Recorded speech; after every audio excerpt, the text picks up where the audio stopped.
welcome back to Beyond Recovery, everybody. My name is Matt, the host of said Beyond Recovery. And I have a guest on today named Moyra, and I was actually just a guest on her podcast. And we were talking, comparing notes and having a little conversation, get to know each other. And I definitely wanted to bring her on my show and give her a chance to tell her story of recovery as well. So Moyra, thank you so much for coming on the show. How are you today?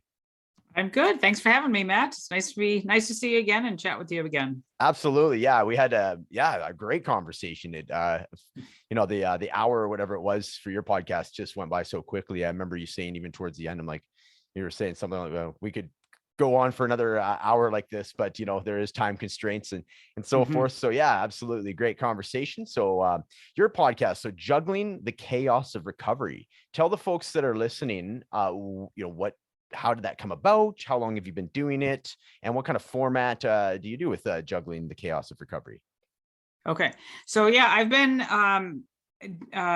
hosting the podcast for a little over 2 years. So I started February of the year that the world all changed, that February of 2020. And really the reason why I wanted to start it, I kept hearing that idea. And I feel like when the universe and whatever you believe in starts sharing those ideas and you can't seem to get them out of your head, you should do something with them. So I always thought that, I thought it interesting to this way of sharing on podcast. And I've recovered from an eating disorder myself, and my daughter's has been on a 7-year journey herself of an eating disorder. And as much as I've shared a bit about her journey, I didn't hear a lot about, what it was like to be a mother or a father, or a friend of somebody who's struggled with an eating disorder. Although being in treatments and therapies and support groups, we saw all these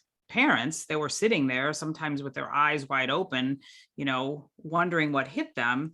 And I thought, I've learned a lot through this journey. And, I think I'll share it in that podcasting format. And I also learned that as I got to know people and connected with others in life and in my business, everybody's got a story. And, those stories are powerful. And if we're brave enough to share our stories and open up about the things that we've gone through and the things that have helped us, then we get a chance to help somebody else with sharing our stories.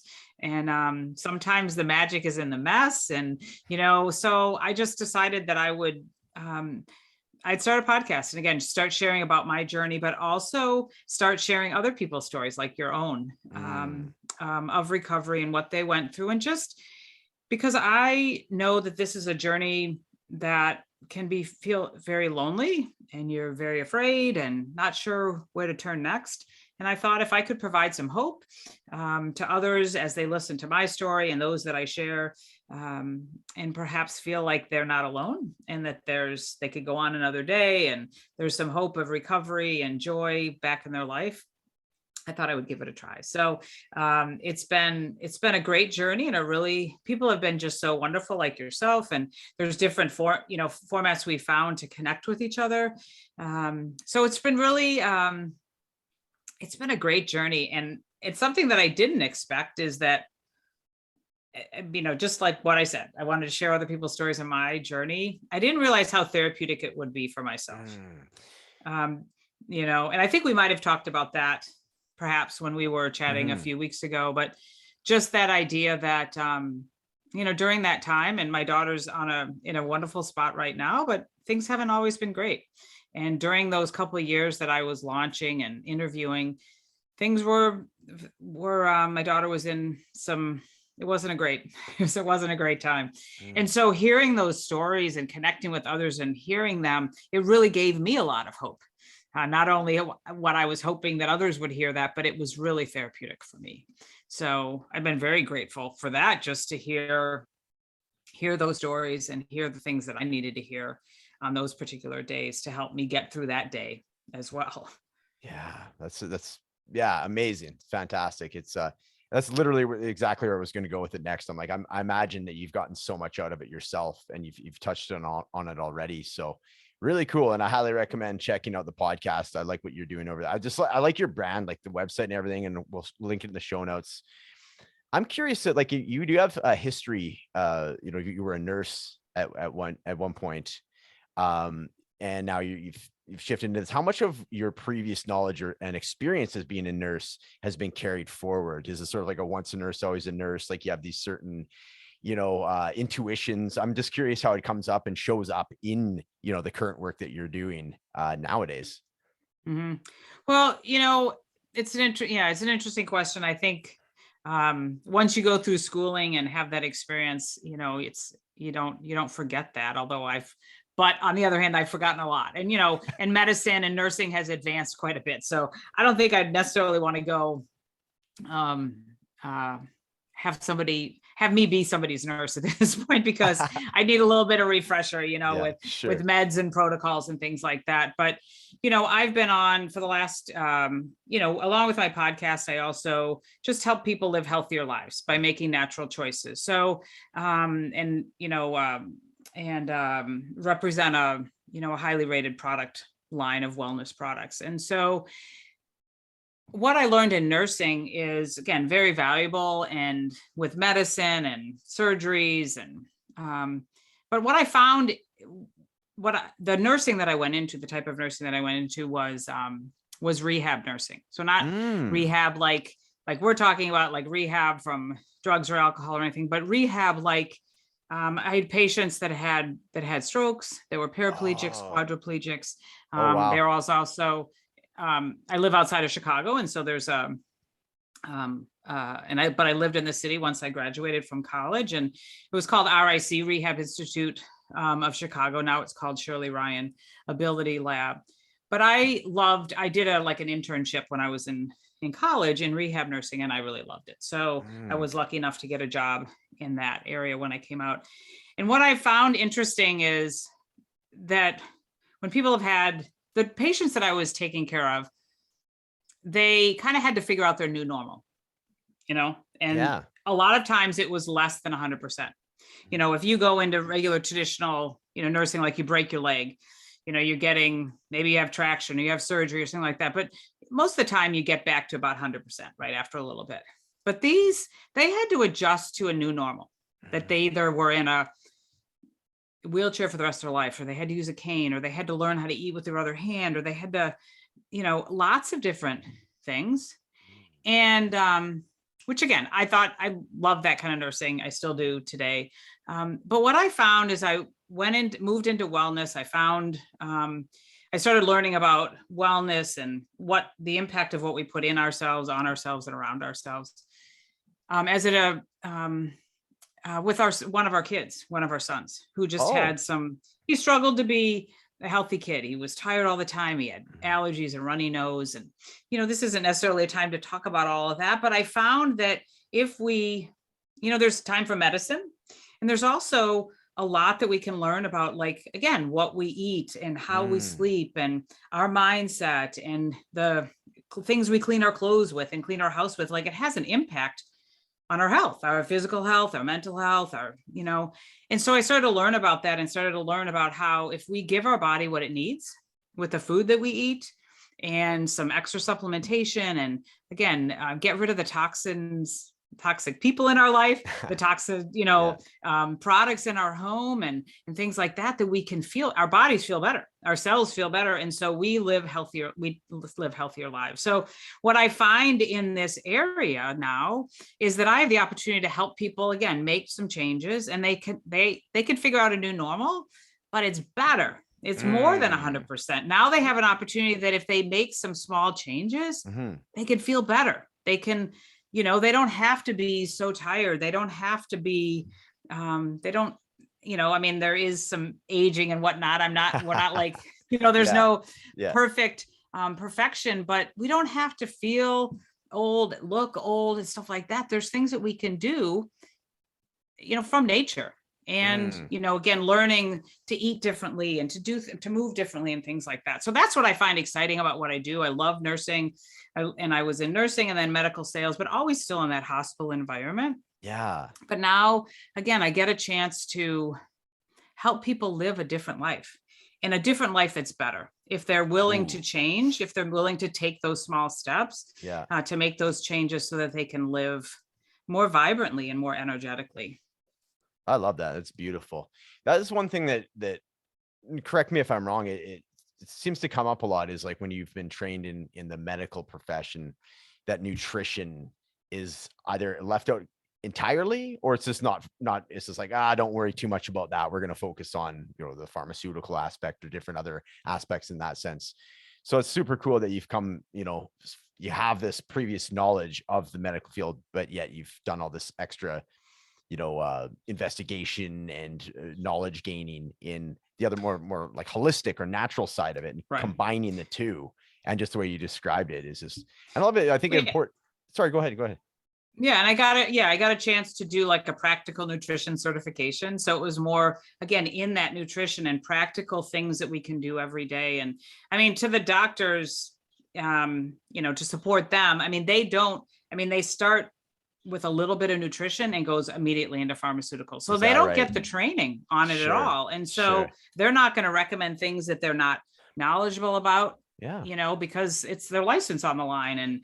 And so I understand that, but it's also frustrating when people will say, well, my doctor didn't say I should take extra vitamin D or in the middle of winter, or he didn't say that, this medicine blocks this nutrient in my body, so I should take that as a supplement. Because they simply don't know that. But that's why it would be nice, because many people say, well, why do we have to take vitamins? I just eat healthy. I'm a natural eater or whatever. I'm a vegan or whatever. But the fact is, our food source is just not the way it used to be. And the nutrient, content of our soil isn't the way. So it would be really great if we could. But the fact is, it's just really hard to get everything that we need from what we eat. And we live in a stressful world that just depletes, a lot of those nutrients too. So it's really important to have some type of smart supplement system that you're working with. Absolutely. And so you mentioned a little bit, and it's in your some of the notes that you give me as well. So you are a supporter or have an association with like certain wellness products. Is that correct? Like what does that look like, as far as, are they like certain supplements, or what can you tell folks about that you're associated with? Well, I'm a representative, partnered with a company called Shackley. Okay. So Shackley Corporation has was founded by a chiropractor some 65 years ago. He developed the first multivitamin and green cleaners. So we have I'm a brand ambassador. I'm an influencer, whatever you want to, everybody has different names, and advocate, but I represent that product line. And so there's products from a few different categories. So like healthy nutrition, which would be the supplements and the supplement packs and protein and, all things from A to Z in the way of, vitamins and supplements. There's a whole healthy home area. So those are those non-toxic cleaning products, laundry products, anything to clean your home without dangerous chemicals. We have a good clinically supported weight loss program in healthy weight, with shakes and bars and tea and supplements and things like that, different programs and support. We have a healthy sports line, and then a healthy beauty line, which is those anti-aging skincare and personal care items and things like that. So, as I tell people, I kind of help people kind of weed through weed their way through like the supplement, or like, what am I supposed to do? And what do I need for this? Or how would I change this? Or what would I shift to if I use this, but I want to use this? So I have lots of knowledge of different type of treatments too, like different kind of modalities, say with chiropractic or homeopathic or cranial sacral or acupuncture or massage or things like that. Or yoga, like we've talked about. I mean, just because I've experienced, like I talk on my podcast that I've kind of become an expert by experience with, with the recovery and eating disorder world, but a bit also with what I do when I tell other people, I make recommendations. I'm like, I do that myself. And so I'll recommend those. And I have kind of a tribe of people that I trust that are here locally that I'll recommend, but it's also backed by, like, I trust these supplements because if you know anything about the supplement world, it's so unregulated. And when I found Shackley some 22 years ago, like that science person in me that loved nursing and science, like popped up going, okay, wait a minute. Like, what is this stuff? Like, isn't this Sure. like what they mix in the back rooms with, immortal and pestle and like Yeah. all that stuff? Yeah. Like, I really like dug into like studying it. Like, is this stuff, because if I'm going to use it for myself and my kids, I got to make Yeah. sure that it's safe. And Yeah. that's what I love about Sheckley, is that there's so much science and testing. We do more testing. We have more clinical studies than any other supplement company out there. And so I knew that I could trust it for my family. And then I decided, again, I wanted to share it with others. I wanted to see if I could help some other people. And it was also really important that I could rest easy. If you said to me, Matt, I've got these things going, I'd like to try this. My doctor says this, I want to sleep better. Like, I could rest easy by recommending these products to you because they were, again, backed by science, tested, never had a class action lawsuit or a recall. Like, it's safe. Wow. So, impressive. so I aligned myself with that brand, and I've never wavered. There's lots of stuff out on the market, but I've always stayed with Sheckley because I love the products. I know they're safe, and it's a wonderful community of like-minded people that are really, we just have a mission to help people live better and healthier lives. And it's a nice community to be it's very positive and uplifting. And it's a great mission. It's a great mission to be on. That's awesome. Yeah. Thanks for sharing that. Well, I want to get into your story, your journey of recovery. Now let's just your origins of just how, the eating disorder came about. I want to give you some time just to tell the folks about what that experience was like for you, the origins and how it took shape in your life. Yeah, sure. Well, I was raised in a really great home. I have 3 siblings and lived pretty conservative life, great parents and things like that. But and that was all good. But I also, when I went away to college, I just was a little, I don't know. I didn't really think that I was going to have a tough time going away from home. But I feel like as I reflected back, I just was kind of unsure about, like, I loved the school that I was going to, but I was kind of, as I was getting into different things and feeling pressure from friends and feeling the academic pressure, I was just having a tough time with that. And I didn't necessarily have, I had a relationship with my mother. God rest her soul. She passed last year, and things, really ended well with her. I had a wonderful relationship in the end with her, but I didn't have that closeness with her that I felt like I could reach out and say, Mom, I'm having a hard time, and my friends want me to drink and I don't want to drink. And like, just some things that I was starting to experience. But my mom she kind of had this judgmental streak in her. And if it wasn't, she wanted us to live a certain way. And some of these things that I was being tempted with or tested with were a little outside of the norm of how I was raised. I was raised very, again, conservatively, wonderful home and stuff like that. But sometimes I wasn't exposed to these other things, or we didn't even get a chance. We didn't really talk about that. It's like, you did your life this way. We didn't really necessarily say, well, hey, if this happens, maybe this is how you could, do things. And maybe this would be a good choice, or just call me anytime and we can talk about it. My mother just wasn't like that. A lot of times I would call her and I felt like, well, she would say, why'd you do that? Or why would you do that? That wouldn't, and so so in college, I started to struggle with that, again, self-assurance. And as eating disorders and addictions and things like that we've talked about before, like, you feel like you're out of control a bit in your life. And so eating is something that you can control, or not eating, or things like that. And so it just kind of started innocently. I didn't really, it wasn't, I don't think often it's an intentional type of thing, but I started to take control of what I was eating or what I wasn't eating and things like that. And that's, where my struggles started. And I started to have some struggles academically. And again, I was just having a hard time kind of adjusting to life in college. And I lost weight, and I never went into traditional, like, any treatment or things like that. But what did happen is that some of my friends said, they saw that I was thinner and that I was struggling, and we would talk about it. And they're like, you should go talk to somebody.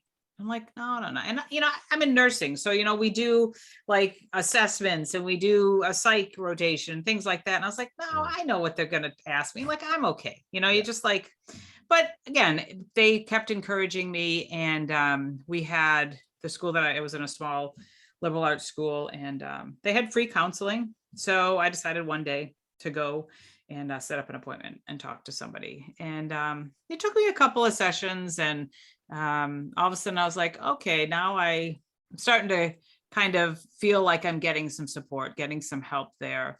As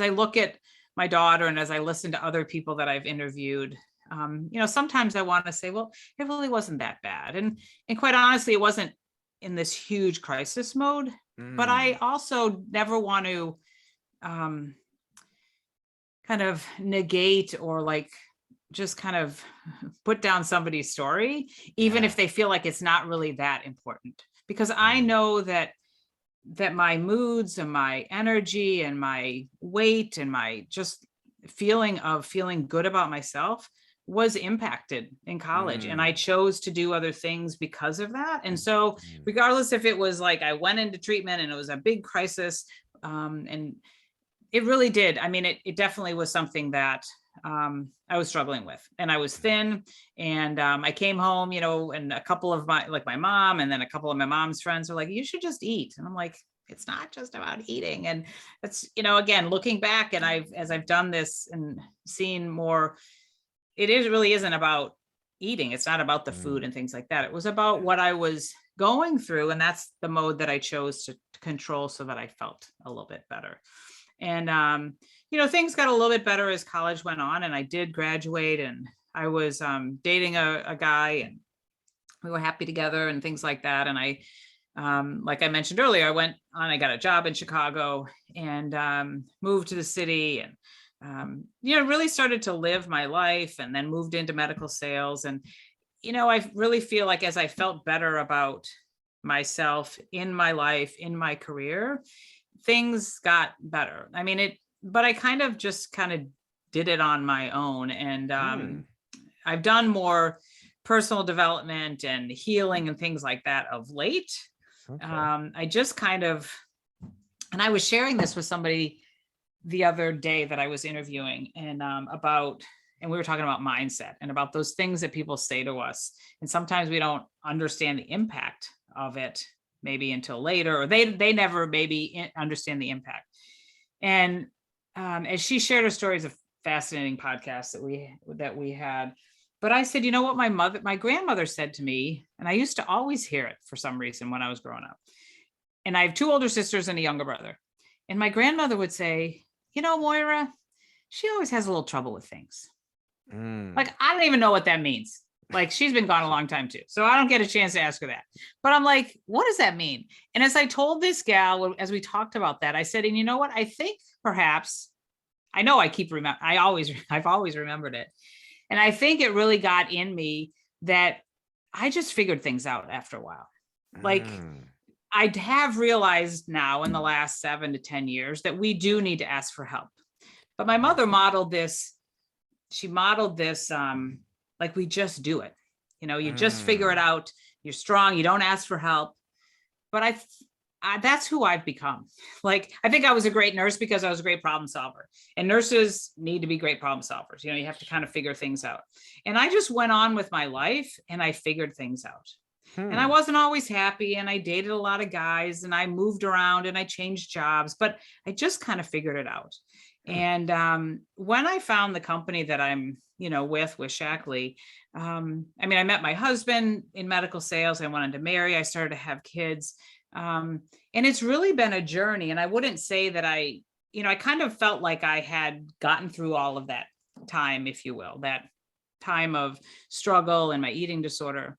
But there's been little spurts along the way. And even with partnering with a wellness company where we talk about losing weight and dieting and things like that, it really at times would trigger me, if you would, or it made me really stop and think, like, what are my thoughts about food? And what are my thoughts about, is it so important for us to be thin? Is it so important for, as I was starting to, when I was sharing that message, or people were coming to me saying, hey, I want to lose weight, or okay, you want to lose weight, but I started to ask the questions like, well, why, like, how are you feeling about this? How are you feeling about yourself? Because again, I was reflecting back to those times that I wasn't feeling so good about myself. And although, I didn't have weight to lose, I started to, again, take control of what I was eating. And I think that there's always, it's kind of a roundabout way of saying, I think there's always some emotional component to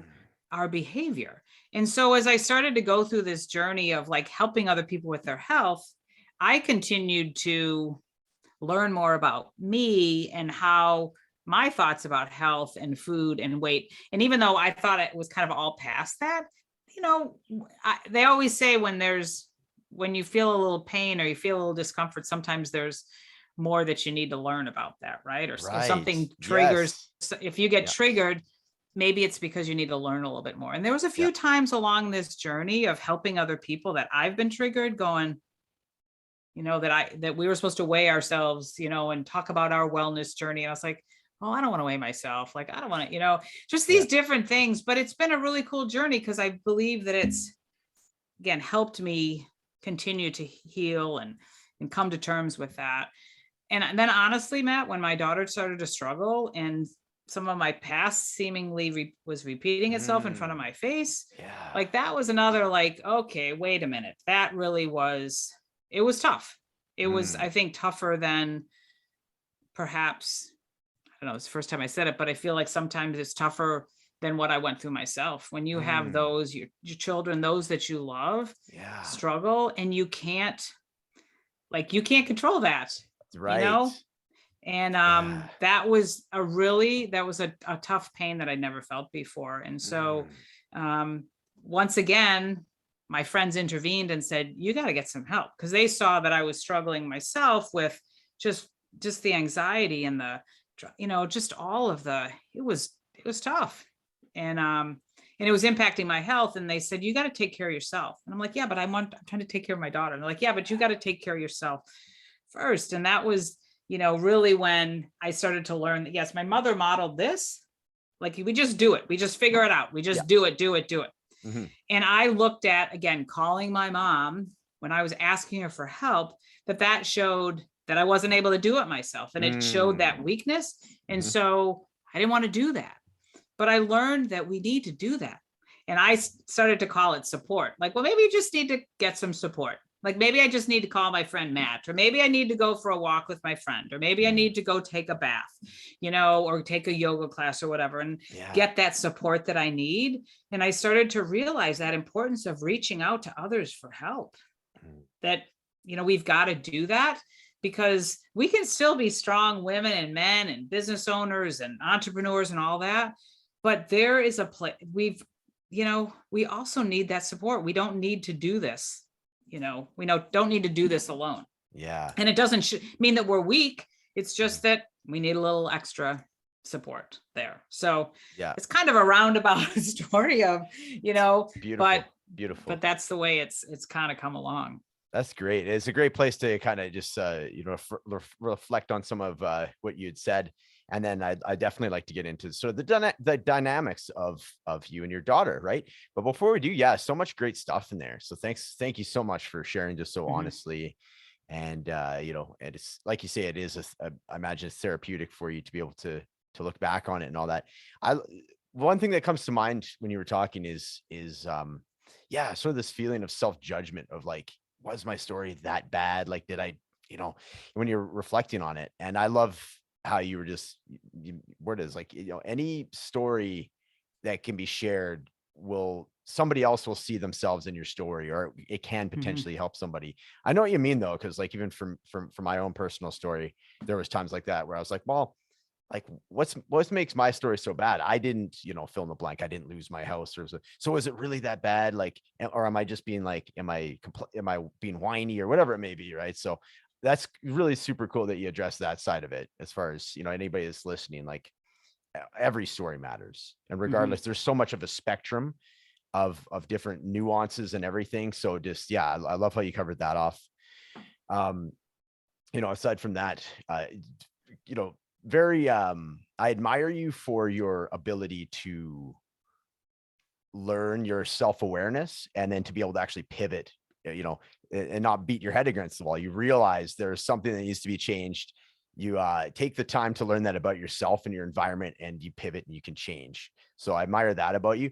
One other thing I got to say too, just as part of your story that I think will resonate with a lot of people, is the ability to kind of break that ancestral pattern.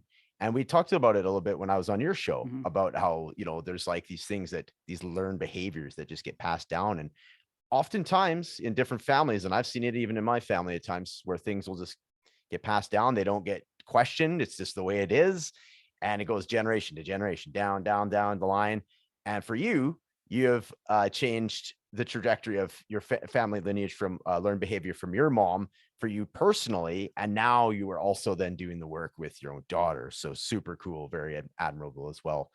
So let's get Mhm. into the story with your daughter. And just, it's because this is where your story takes on a whole another twist, a whole nother wrinkle in here, because there is your daughter going through similar things. So that's part one is sort of like triggering for you for what happened to you in the past.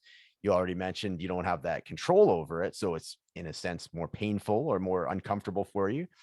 And it's like, I'm sure there's lots of other nuances in there as well. So what is your experience as far as helping your daughter navigate her recovery journey?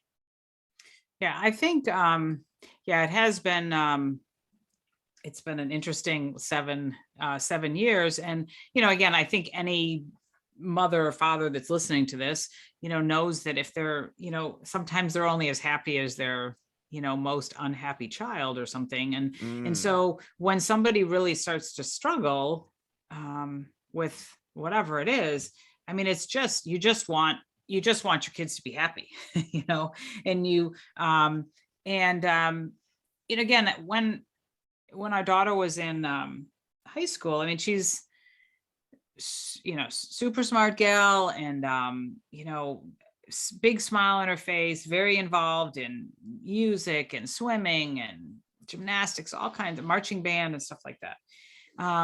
But I'll never forget, and then I have three boys, and so my boys have all played hockey, and so we lived a pretty busy life. And so the boys would be, my husband would be with the boys in hockey, and I usually would be with Anna and maybe the other kid who stayed home from the hockey tournament or the practice or whatever.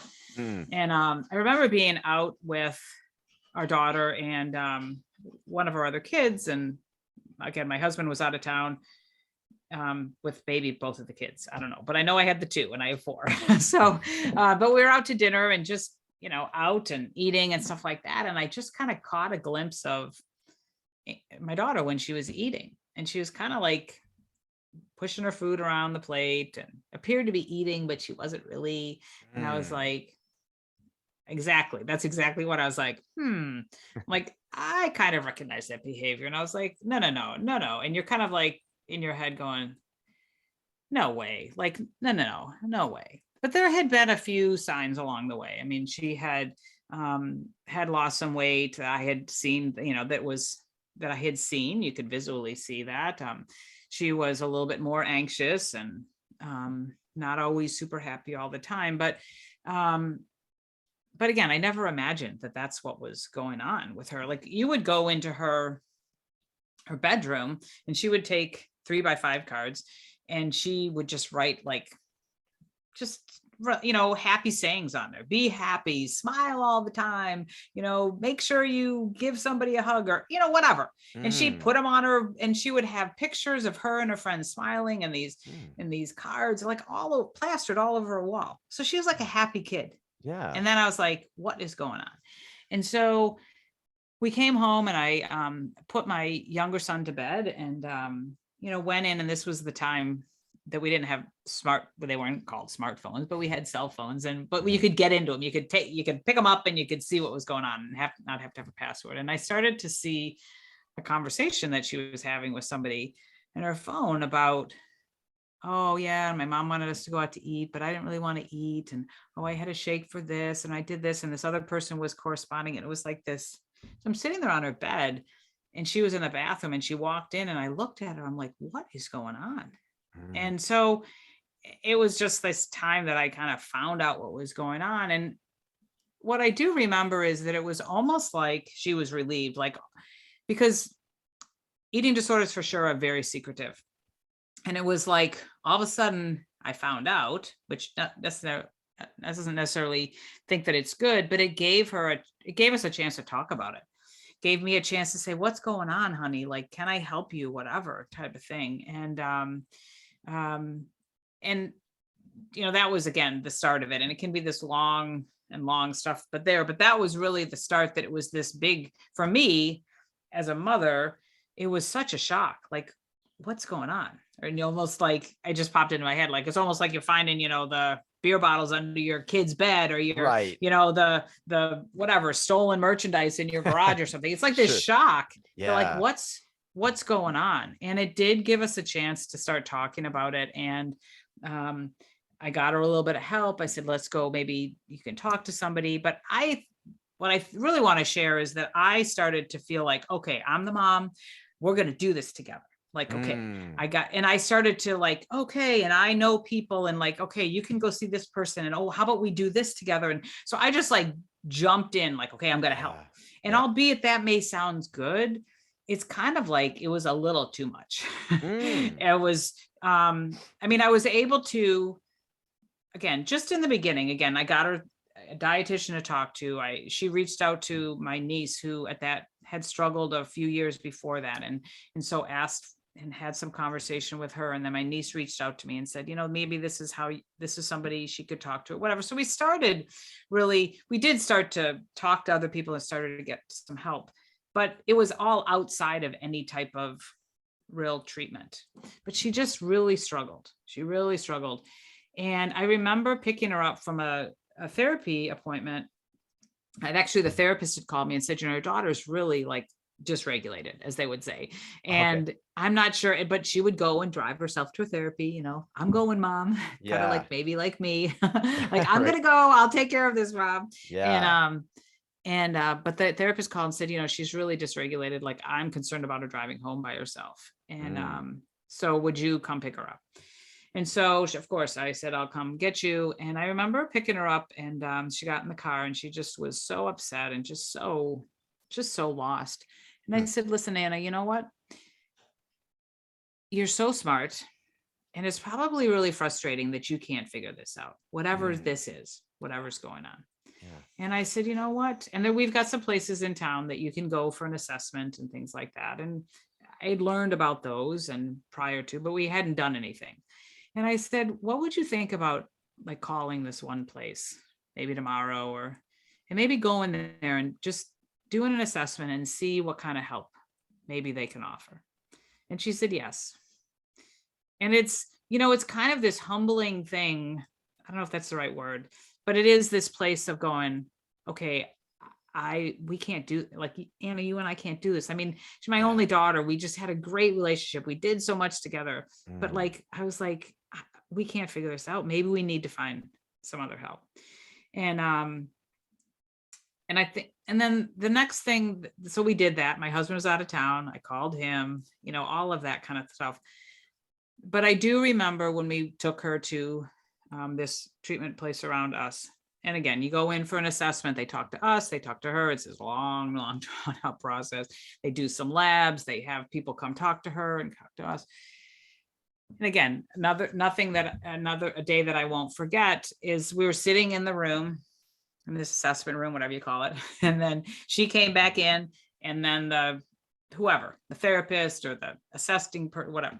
So they said, okay, well, this is the recommendations that's being made, a couple fold. So this was a Friday, and the gal said she could either do like an outpatient, so she could come here during the day, she can come home and, she can go home, stay at home, come back here during the day, or she could stay here. She could stay here tonight and just start like in this like day program, and she stays here. And they said, what do you think? And I was like, I don't know. I looked at Anna and I said, what do you think? What do you think you want to do? And she said, I think I'll stay. Wow. And it was again, I'll never forget that. It still gives me chills. It was, Yeah. probably 6.5 years ago. But it was the start of a very long journey that is not for today to talk about and stuff like Yeah. that. But I think the importance is that, that was a point that, like, I knew that we couldn't do it together. I couldn't help her Yeah. figure it out. Mhm. We needed, eating disorders are, and I want people to hear this, they are complicated disorders that make no sense. They are insidious. They are terrible. It's like a terrorist is living in their body. And I've learned that after these hard years. Yeah. And so you can't figure it out. And we had to give up our daughter to somebody else. Mm. And albeit, again, it's been an interesting journey. That was public, maybe not, it's a good thing to do, because sometimes, again, we can't figure it out. And we can't always guide the people along and help, our kids along, and we don't have all the answers. And because this is such an interesting disorder, we had to humble ourselves to say, okay, here, you take her, you help her, and things like that. And along that same manner, I think, what happened with me is a couple of years later is I realized that the impact of all of this stress of, I have a very thriving, successful business, but that was, that's great, but that's keeping me busy. And then I have the stress of my daughter and the stress of my 3 other kids. Like, it was starting to impact me. Right. And I learned that I needed to go get some help. And I started to go on retreats and go to a yoga retreat and go to the personal development thing and read some books and do the meditation, like all of started to do those kind of things, and realized that, like my mom said, we don't have to do it all alone. And sometimes we need a little bit of help. And, so we saw that with our daughter, that she needed that. And I think really I'll never forget one of the interviews I did with a mother and a son.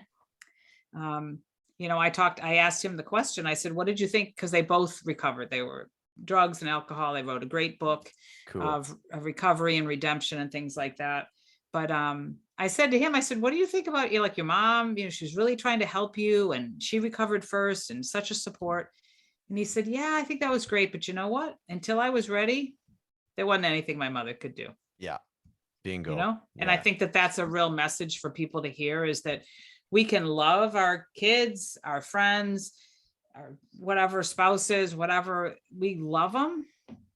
But until they have to go through this journey themselves, they have to make that decision that they're going to, recover, or they're going to do the right thing today. And then they're going to do the right thing tomorrow. It's up to them.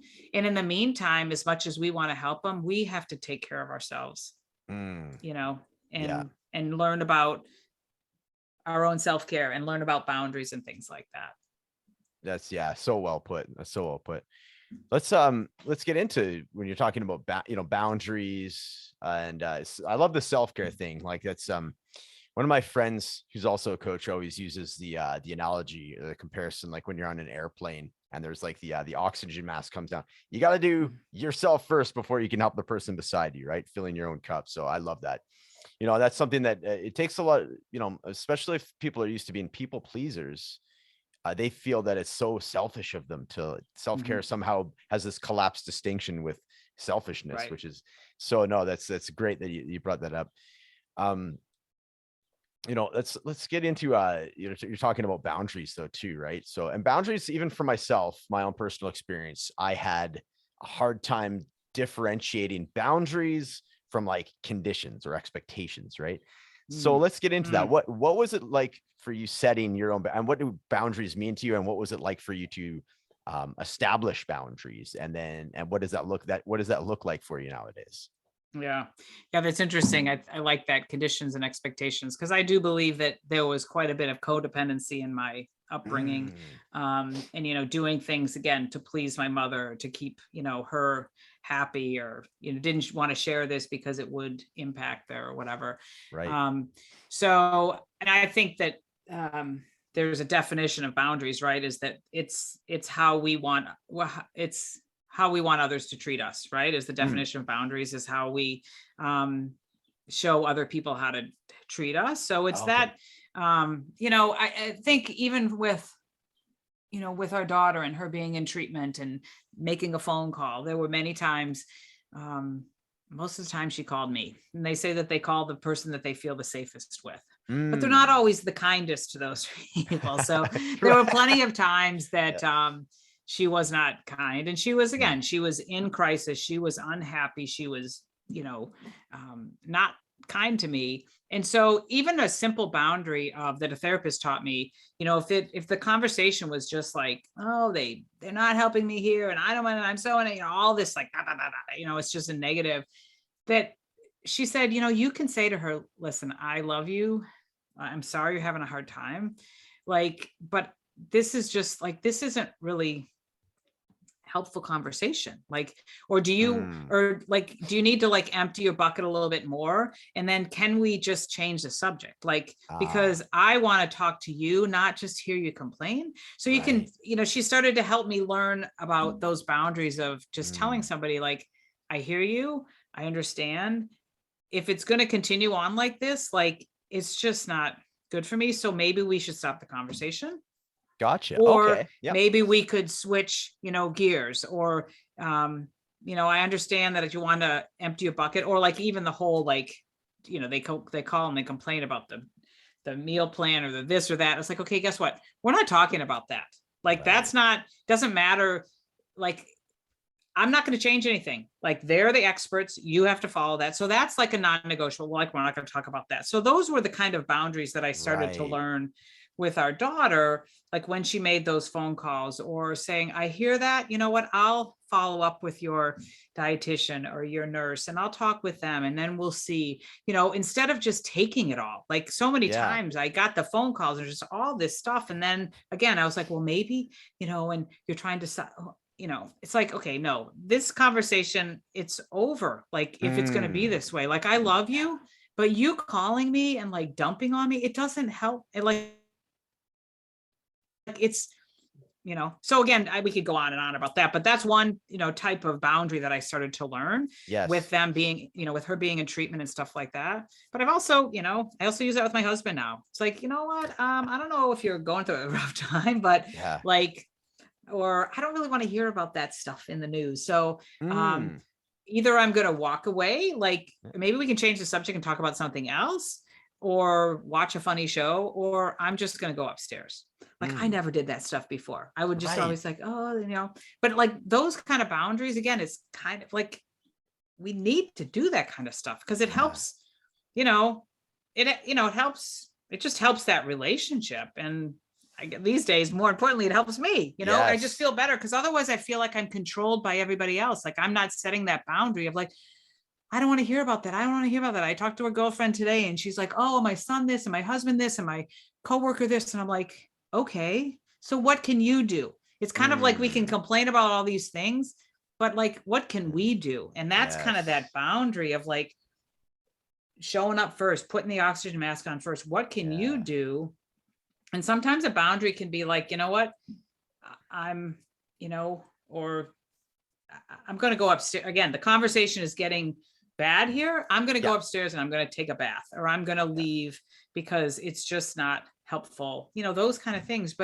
And they sometimes seem simple, and they're not, because we, again, are people pleasers. We don't, oh, well, maybe if I said that, they'll be mad at me or whatever. I'm like, doesn't matter. Like, we gotta, set down those boundaries. Absolutely. And like you said, the expectation of like, because if I say this, then they're going to think this, or they're going to think this. Like, that's like thinking about the other person. Yes. Like, I think the boundaries of like thinking about us and what's important to us. Very good. Right. I like that a lot. I have a question for you, as far as like, how do you differentiate the feeling, like the sensation that you get in your body, for if it's something that you are kind of rejecting, like if somebody's dumping on you too much and you're getting that adverse reaction where you're like, okay, I have to, like you say, switch gears, I have to go upstairs, versus, genuinely feeling some like empathy for them.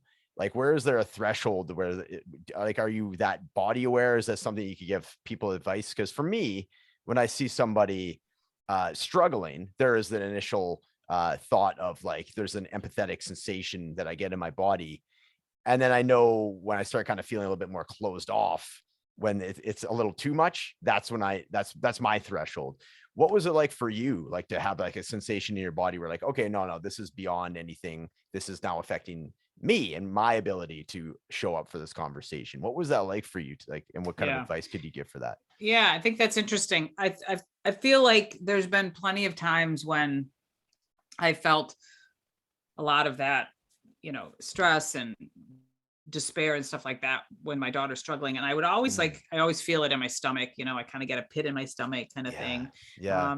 And I had a little bit of that too. I remember that feeling and sensation when I was struggling myself. So it's kind of like that same kind of like, my stomach hurts. I don't feel like eating, there was some correlation, there, but that's where I start. That's where again, when I get that more like empathy for others, but when I feel it more in my chest, like I can't breathe, like I'm starting to feel like a little, compromised that way. And I kind of like what you said, kind of like shut off. Like there are some times I think that I'm looking at somebody and listening to them, and I feel like it's like starting to be like this tunnel that you're in going, what are, I'm like, no, but yeah, I've learned more about that kind of intuition and that go with your gut and things like that, Totally. Is this, and I think somebody said, just kind of with the empaths and again, feeling other people's, like, is this my energy? Or is that his energy, or is this mine? Is this what I'm feeling here? Is this mine? Or is it taking on everybody else around me? No, that's great answer. That's awesome. That's great.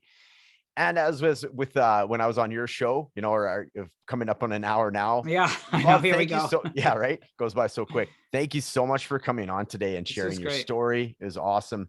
Always enjoy talking with you. You got some great stuff going on. And thanks for sharing your story with your daughter and all that. I think there's going to be a lot of people that can resonate with, and just listening to how that you're, learning, I guess, new patterns for yourself, and new, like you say, the boundaries part was just amazing. That last part of the conversation was just so helpful. So thanks for sharing all that. And if folks were wanting to find you online, we have already mentioned your podcast, but I'll give you a chance just to basically say where your social medias are located. And of course, we'll put it in the show notes as well. Yeah, sure. I've loved this conversation. It's like, I don't script it, when I talk with others, because I feel like it's just kind of goes with, the questions, and you ask some really great questions. So I appreciate that. Cause again, it kind of helps you. I don't know. I tell my story differently every time. So that's great. That's really neat. You can find me on social, Facebook, Instagram, LinkedIn, with Moyra GORSKI. I am Green GORSKI on Instagram, but I do have a website, which is just Moyra GORSKI. And as long as you spell it right, the Moyra GORSKI, MoyraGORSKI.com, you're going to find my website. And so you'll have a link into my podcast there. If you're interested in being a guest and sharing your story, there's a link there as well.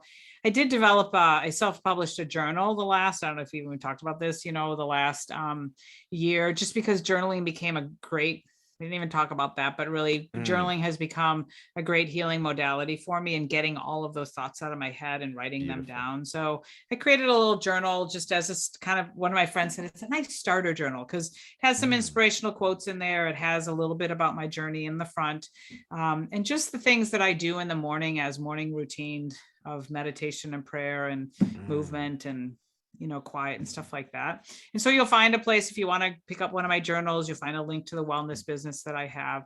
But again, what I love to do besides this kind of stuff is just connect with other people. And so if you're listening and you want to connect, find a way to connect. And I'd love to, again, connect and hear your story and things like that. Or again, follow me on social, and you can follow, get a glimpse into my life. And in the end, it's really about, like I said in the beginning, of sharing our stories so that we can support each other in life. And I don't call myself an expert by any means, except, like I said, an expert by experience. I just feel like maybe a little bit farther along the journey than others. And I'm just here to put my hand back and say, come Yeah. on, here, I'll show you what's helped me, what hasn't helped me.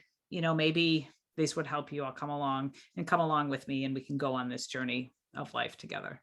That's fantastic. So awesome, Moira. Thank you very Yeah. much. Like, yeah, the connection part is just, yeah, awesome. And yeah, you are definitely, you have that going on, and you've created this whole thing about you. And it's just great. And I can't thank you enough for coming on today. And just the last thing, what is your, I like to put my guests on the spot, right? For like a little, soundbite at the end. What do you think is what's so important about going into recovery with the ability to, like, to still be able to smile and still find joy? Like, what does that look like for you, and why is that so important? Because I know that's a big part of your like mission statement and your presentation.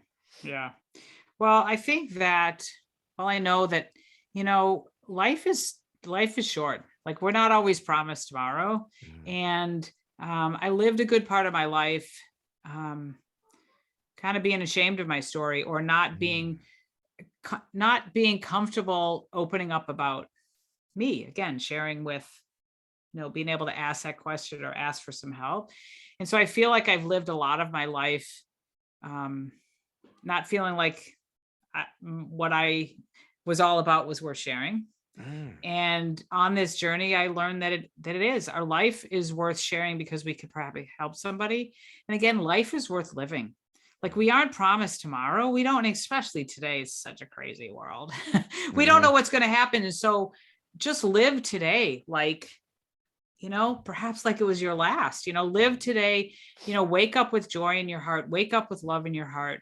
I used to wait around and like wonder like when the joy was going to come back, and when were the happy days going to come. Oh, wow, and I yeah. learned that, what, we need to go find it ourselves. Ooh. We need to go find the joy. We need to go find the happiness, because if we wait around for it, just may never come, And so why not, like, go find the joy, go do the things, go try the things, go take the risks, because life is worth living. That is a perfect place to end it. Excellent. Thank you so much, Moira. You're welcome. Thank you, Matt. You bet.